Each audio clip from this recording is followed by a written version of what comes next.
do you belong? Okay? Just sort of ask it in your own minds. If you was asked that question, what would your answer be? Where do you belong? You might say, well, it depends. Well, we all want to feel that we belong somewhere, don't we? Every one of us. We all want to believe and know that we belong somewhere. But in reality, we can have a different sense of belonging in different places. The anthropologist Edward T. Hall talked about 4 arenas in which human beings can have a sense of belonging: public, social, personal, and the intimate space. Okay, so I'm just going to briefly talk about those 4 areas where we find belonging, and then I too have got a little activity for you as well. So first of all, press the wrong one. Right arrow. Oh, we've gone too far there. It's all right. There. The public space. A sense of belonging to something big. It's a place where you feel safe, a place where you feel anonymous. For example, it could be the football club. You know, it could be Forest, something like that. I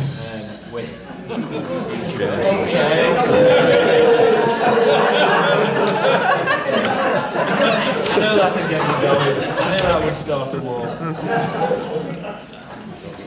Or it could be shopping at Sainsbury's, or being a member of a political party, or Tesco's, or Lidl, or identifying with a particular denomination. I hear you all saying, I'm a Methodist. Some of you care, some of you may not. I don't know. But it's that place where you can go and feel like you're not challenged, but you're part of something. You can sit there, you're not made to sit there, you're in familiar surroundings, and you're with others that are in the same team or believe the same kind of things that you believe. You don't necessarily have to interact with anybody else. No demands are made on you. Jesus was a Galilean and would have fitted in with others in the community. He went to the synagogues just like others, and to the temple as a young boy, although he would not remain just one of the crowd for very long. Okay? The second one is social space. Think about, and I know you're all into Coronation Street, think about the Rover's Return, for instance, or the Queen Vic in EastEnders. This is social space, or it could be the Inn for a Penny down the road, or something like that. It's a social space is where we can interact with friends. So it's a place where everybody knows your name, or most people do, and you know theirs. And it could be the gym, a club, pub, somewhere where you go every week, or quite often, an interest group, evening classes, that sort of thing. And so you've got other people there that you are a little bit close to. You know the name, and you talk to them, and you have a kind of fellowship with them. You share information about yourself with those friends, your interests, opinions, thoughts on the game or the latest film. But you don't go that deep. You tend not to go into sharing emotionally. Jesus shared social space, for instance, at the wedding of Cana, and with the tax collectors and the prostitutes. The next one is personal space.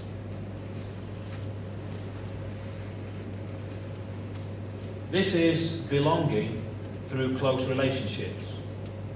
So we're talking now about friends, family, those that are close to you, your home. People that you've shared a lot with because you've been with them for a long time. You've known them. You've experienced things together as a unit, as a group, as a family. The people that you know well, you can relax with them and feel like you can be yourself. And to an extent you can be vulnerable. You can make yourself vulnerable to them. In the life of Jesus, we find that he had 12 disciples. He spent 3 years with them. They went with him everywhere.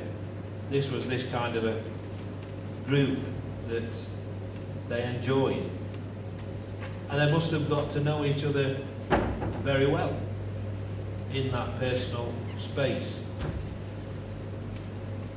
In our kind of church life, I suppose that would equate to maybe your home group or cell group, where you can enjoy this similar kind of personal space.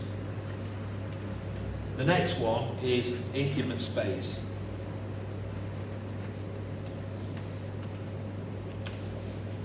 You may have close family and friends in personal space, but you still hold back from sharing with them the most difficult things about your life. But yet we need to share those things with somebody. Maybe for prayer and support. In intimate space we can share anything and everything about ourselves with someone else, either because of the depth of trust and friendship or because we have formed a contract to share with each other.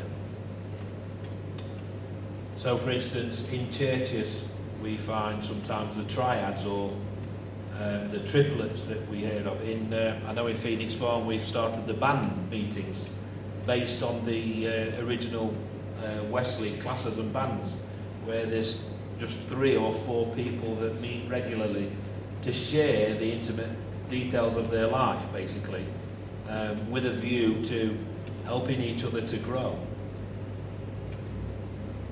It's where you feel you're listened to, you can share yourself with. Maybe Jesus had such relationships with maybe some people. I'm thinking of maybe Peter, James and John. And he certainly did with his Heavenly Father in prayer. So I'll get back to my original question. This is where you're going to have to think a little bit now. Where do you belong? Where do you get that sense of all those groups, all those places where you participate in? Where do you feel that you belong? We're going to do a little activity, and after this there's supposed to be a break for coffee. But what I'm going to do is, as I give these sheets of paper out, I'll describe the activity. When you're ready, just go and get a drink. They're going to be ready, and then you can sort of mix them both together if you like. I've got 4 sheets of paper with one of these words on. Okay, so there's one with public space, one with social space, one with personal space, and one with intimate space. Okay, and they're going to come round with some pens as well. And I want you to write on the relevant places where you feel you belong. Okay, when it comes to the intimate space, if you don't want to write names down, then feel free to use symbols or whatever you choose, just to indicate that particular intimate relationship. Okay, so I've got 4 sheets here. What we'll have to do is pass them around the tables. So